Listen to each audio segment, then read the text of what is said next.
Kami menghormati kedaulatan setiap negara. What does it mean? Masalah Iran nanti perang dunia ketiga. Dan kita sudah non-blok, kita sudah benar. Tapi kalau terjadi perang nuklir, kita non-blok aja kita akan kena.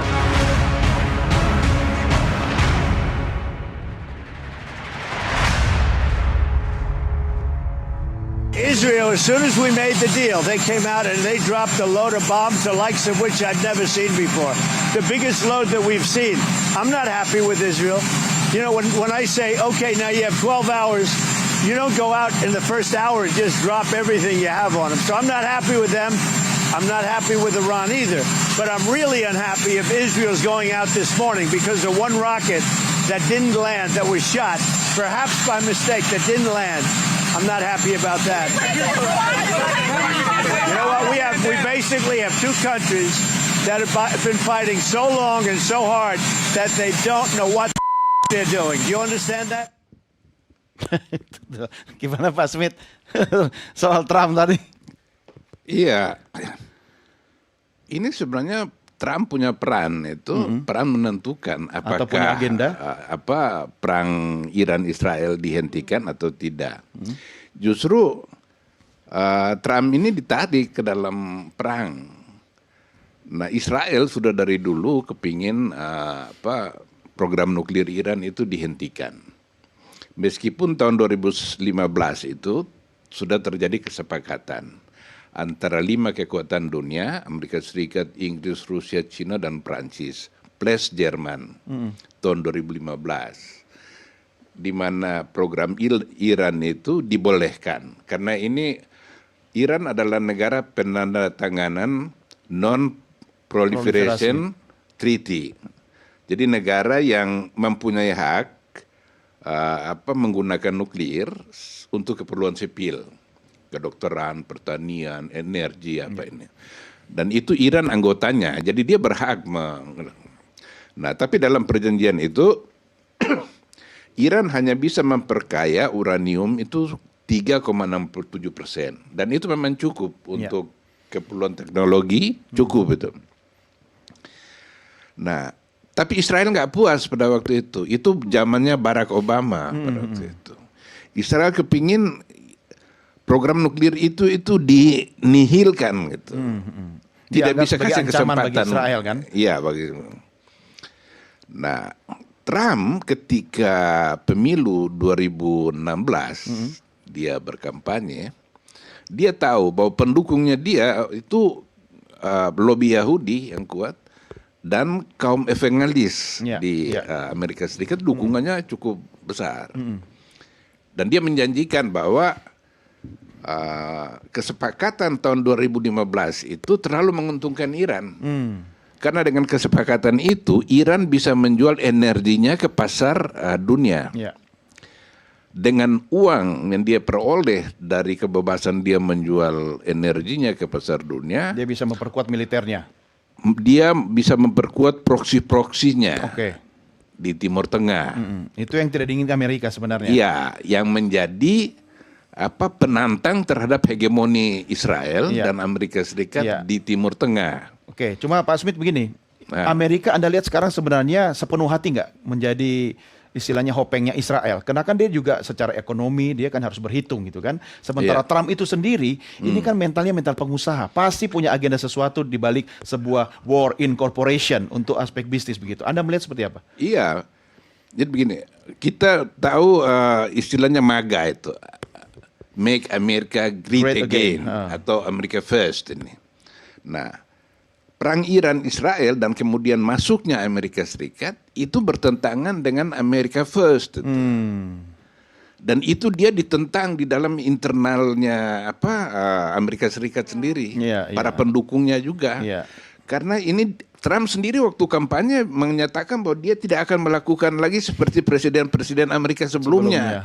Yaitu diseret untuk berperang, bukan untuk kepentingannya tapi untuk negara lain. Nah, justru baru beberapa hari memerintah, Trump sudah tidak konsisten. Tidak konsisten. Sudah melanggar sendiri MAGA itu. Iya. Jangan-jangan kita aja yang nggak tahu bahwa dia punya kepentingan untuk MAGA itu. Bayangkan aja dia setuju Gaza itu depopulasi. Iya. Iya kan? Dan Amerika Serikat akan ambil alih ini. Ini Palestina ini sebuah bangsa. Iya, iya. Semua bangsa merdeka dan itu tanah airnya mereka. Iya, itu sama saja dengan genosida kan, dengan cara yang Ethnic berbeda. cleansing itu dengan cara yang sangat berbeda. Dan ini yang mengherankan, Amerika Serikat ini kan suka mengkhotbahkan ke dunia, seluruh dunia, mengenai perlunya HAM, perlunya tatanan berbasis hukum, perlunya demokrasi, apa ini. Nah, yang dilakukan di Gaza itu oleh Israel, itu saya nggak punya kata-kata. Kebalikannya semua apa yang dia kampanyekan. Menggambarkan itu. Oke. Ya, Tapi saya pinjam tadi Pak Smith ya Mbak Wanda. Tidak ada satu kekuatan pun yang tanda petik ya kemudian berani ngasih tahu njewer Israel. Ini contohnya begini. Ya karena di backup Amerika, kalau nggak di backup Amerika. Nah juga, itu dia ya kan. Sementara Amerika rakyatnya juga sudah mulai muak. Mereka nggak mau berperang karena belajar dari perang Vietnam ya bahwa this is not our war. You wasting our money, tax funding untuk war for what gitu, buat apa perang apa ini, manfaatnya buat buat siapa? Nggak ada, Amerika? sementara orang miskin makin banyak, homeless makin banyak, perampokan makin banyak, kriminalitas makin tinggi di Amerika Serikat. Jadi rakyat Amerika saya sangat muak dengan ini juga. Cuma saya mau ilustrasikan begini, ibaratnya ada ring tinju, Israel dan Palestina itu lagi di atas ring, kemudian harusnya fokusnya ke situ. Tiba-tiba Israel ini nyerang penonton di luar ring, yaitu Iran. Ya betul. Nah, Gini, menurut saya make sense dia mau shutdown Iran ya, karena satu-satunya negara berdikdaya yang tidak bisa dikontrol oleh Amerika adalah Iran. Negara yang lain sudah habis ya, maksudnya secara mungkin merdeka tapi they are not merdeka gitu. Kalau bisa taruh pangkalan militer di Filipina tentu tidak merdeka. Di Qatar, Uni Emirat, bahkan keamanan Arab Saudi digantungkan nasibnya oleh Amerika Serikat, sehingga kita pakai bendera Palestina pun nggak boleh di Arab Saudi. Ya. Di Mesir kita mau membentangkan bendera Palestina pun nggak boleh. Bayangin nggak kita bisa bentangkan bendera Palestina di New York, di Amsterdam, di Brussels, kita nggak bisa bentangkan itu di negara Muslim. Hati saya hancur, sedih sehancur-hancurnya karena ketergantungan ekonomi dan militer oleh mereka. Makanya mereka cuma bisa menonton pembantaian di Palestina. Bayangin negara tetangganya cuma bisa nonton tetangganya dibantai. Bayangin itu rumah kita sebelah kita. Kita cuma bisa nonton, diam saja dan tidak melakukan apa-apa. Ketika ada orang lain mau menolong tetangga kita stop. Jangan biarkan dia mati. Kan gila gitu. Jadi maksud saya satu-satunya yang tidak bisa diinvasi cuma Iran gitu, karena negara lain udah habis tuh. Kalau kita lihat ya contohnya Irak habis, yang sangat berdikdaya Libya habis, Syria habis, Lebanon habis. Ini cuma Iran nih karena dia punya kekuatan nuklir. Dan beberapa bulan lalu alhamdulillah sempat ke Iran saya pengen cerita sedikit ya. Itu kegiatan apa itu? Kemanusiaan? Ketika orang nggak kemanusiaan, jalan-jalan as a turis gitu. Kayak orang ketika saya mau ke Iran karena saya kagum dengan kedikdayaan Iran. Ini negara kuat sekali gitu. Maksudnya harga dirinya besar sekali walaupun udah puluhan tahun di embargo. Kalau saya mulai menjadi turis tuh saya curious gitu ya, penasaran kenapa negara kecil ini satu-satunya negara yang tidak bisa diinvasi oleh Amerika dan tidak bisa di-bribe seperti negara-negara Arab lainnya yang kita bisa bilang dibungkam dengan bantuan secara militer, dibungkam secara ekonomi sehingga mereka tidak bisa hanya bisa nonton saudaranya dibunuh-bunuhin. Dan yang kita lihat Iran sekarang ini adalah perspektif Barat, begitu kan? Iya, nyatanya maksud saya di sana Iran nggak bisa dikontrol dan Iran ini nggak bisa dikontrol. Kenapa? Makanya Israel pengen banget menghancurkan Iran karena satu-satunya yang nggak bisa dikontrol Iran. Dan saya ngelihat puluhan tahun ya, dicatat ya, Iran seperti Kuba Ya. puluhan tahun diembargo oleh Amerika Serikat. Bahkan Tetap stand up, ternyata propaganda Western to us besar sekali, sehingga ketika saya bilang saya mau ke Iran, semua orang, kenapa Wanda? Kenapa kamu ke Ngapain? Iran? Kamu berani banget, kamu ngapain di Iran? Seperti kamu ke Paris, seperti kamu ke Tokyo, saya mau ke Iran gitu. Karena ternyata Iran sangat bagus dan sangat indah sekali. Yang kedua sangat aman sekali. Gitu. Berarti kan propaganda orang membuat orang jangan ke Iran. Kita ditakut-takutin supaya nggak datang ke Iran. Padahal ke Iran aman sekali. Saya tidak pernah kehilangan, kecopetan, diganggu laki-laki di jalan, selama justru mereka orangnya sangat berkarakter, sangat beradab. Terus dibilang, Wan, pakai itu, nanti kalau kamu nggak pakai jilbab, nanti kamu ada teman-teman yang pakai kerudung secukupnya, nggak ada tuh yang ditangkap. Bahkan saya nggak melihat polisi ketika saya bertanya ke tour guide, di mana polisinya, kok nggak ada polisi di sini gitu. Mereka bilang, Jadi propaganda kan Amerika yang bilang itu poros setan, tidak seperti itu. No, they're very civilian banget ya, sangat negara yang sangat indah, sangat beradab, sangat aman Persia, gitu. peradaban Dan Persia. puluhan tahun di embargo, you know what? Saya nggak melihat ada kesenjangan sosial, saya nggak melihat homeless, saya nggak melihat gembel di negara tersebut. Nah, ini saya harus tanya ke Mas Sultan lagi nih, ya, karena dia yang lama di sana kan, Mas Sultan.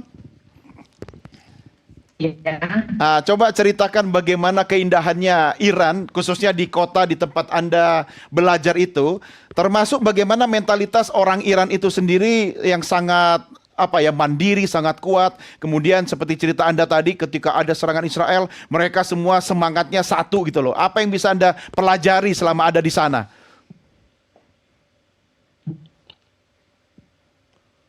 Ini jadi kemandiriannya itu sangat kuat. Jadi ketika di embargo, mereka malah berusaha membuat semuanya dibikin sendiri oleh Iran. Wow. Dan aplikasi yang misalnya sosmed itu kan semuanya ada. Ketika misalnya WhatsApp Ada. memang sama Iran. Mereka bikin sendiri, Tapi mereka punya sendiri. dibikinkan. Iya. Alternatifnya, Aplikasi baru di sana. ya Iya. YouTube diblokir, tapi alternatifnya dibikinkan. Terus untuk masalah keindahan kan, di kota yang saya tinggal ini banyak, sebenarnya kan hujan jarang banget. Tapi mereka bikin taman yang sangat hijau, dirawat dengan bagus, luas. Jadi ada tempat hiburan tiap minggu liburan itu mereka ke taman yang sangat besar-besar dan dirawat dengan bagus. Taman misalnya 30 hektar, 50 hektar kayak gitu, 100 hektar ada di kota kami. Masjid itu. Bahkan metro ada di kota, setiap kota di Iran pun metro ada. Iya, betul. Kalau di Indonesia kan baru di Jakarta kan. Tapi di sana ternyata Iya. Cuma Iran ini kan punya peradaban kuno ya. Iya, udah ribuan tahun. Kuno, ribuan tahun. Nah, saya ingat betul tahun 79 ketika pecah revolusi Islam Iran, kaum sekuler, pemuda-pemuda di Iran yang tidak setuju dengan revolusi itu ke luar negeri banyak. Tapi ketika Saddam Hussein memutuskan menyerang Iran, mereka kembali. Mereka pulang loh. Nasionalisme ya? Iya. Bukan bicara Pulang. rezim atau Iya. sistem politik ya? Dia mau bela negaranya, bukan untuk mendukung rezim mullah. Iya. Tapi dia datang pulang untuk menghadapi musuh. Ini soal dignity ya? Jadi pride. Itu yang Pride sekarang Anda lihat seperti apa ketika Hah? menghadapi Israel dengan backing Amerika? Begini, kenapa Amerika Serikat harus menyerang Iran? Ada 3 doktrin militer yang dipunyai Iran, Israel, yang kemudian ditantang oleh Iran. Pertama, Israel itu berpegang kepada preemptive strike, serangan pendahuluan. Jadi sebelum musuh melakukan, Menyerang, dia serang dulu. Dalam perang 6 hari tahun 67 itu sebenarnya bukan perang, cuma bahwa Israel menang dalam 6 hari. Itu karena dia menyerang tiba-tiba. Iya, iya. 6 hari. Nah, yang kedua, duduki negara tetangga untuk bikin buffer zone, daerah penyangga. Ya. Makanya dia ambil Mesir, Ya, Sinai ya, waktu Mesir itu. salah Ya. satunya. Dia ambil tepi barat untuk Ya, dari Yordania. Jordan, Dia ambil Golan Heights, dataran tinggi Golan dari Suriah, Lebanon juga. dan menduduki Lebanon. Lebanon ya. Yang ketiga, perang harus cepat. Israel tidak bisa perang lama. Doktrin militernya dia itu perang harus singkat. Makanya 6 hari ada. Bahkan perang dengan Mesir tahun 73 itu nggak sampai 2 minggu. Ya, Termasuk nggak yang sampai 2 sekarang nggak bulan. akan singkat juga, doktrinnya masih dipakai. Ini Hamas menghancurkan semua reputasi Israel itu. Ya, lama sekali. Dan dia, bayangkan aja, tahun 67 atau sebelum-sebelumnya itu negara Arab keroyok sama Israel. Israel menang dalam waktu singkat. Iya, iya. Ini Hamas cuman 10.000 personel, ndak ada pesawat terbang, ndak ada kapal perang, tank, segala macam. Sudah hampir 2 tahun ini perangnya. Iya. Dan Israel nggak bisa bikin apa-apa. Ini doktrin satu yang jatuh, dia reputasinya dia. Itu. Yang kedua, Mossad ini kan badan intelijen Israel ini kan dibesar-besarkan Iya. sebagai Katanya the best lah. badan Terbaik di dunia. intelijen yang Terbaik terbaik dunia di lah dunia. katanya. Iya. Hamas Patah juga ya. melakukan pelatihan perang untuk menyerbu Israel tanggal 7 Oktober itu di depan mata Israel. Iya. Nah ini Kecolongan. reputasi Mossad jatuh lagi di situ. Yang ketiga, itu preemptive strike, serangan pendahuluan. Ini Netanyahu sebenarnya sudah diberitahu sebelumnya oleh Shin Bet, Badan Intelijen Dalam Negeri, bahwa Hamas sepertinya sedang mempersiapkan diri untuk menyerang. Netanyahu bilang enggak. Oh. Karena rupanya Hamas ini mengikuti pemikir militer klasik dari Tiongkok, namanya Sun Tzu. Iya, Sun Tzu. Dia bilang kalau kamu mau berperang, berlakulah seolah-olah kamu nggak ingin perang. Dia membacanya seperti itu. Jadi Hamas melakukan pelatihan di sebelah pagar Israel. Dia bikin latihan itu. Iya. Nah ini membuat ini sesuatu bagi Israel.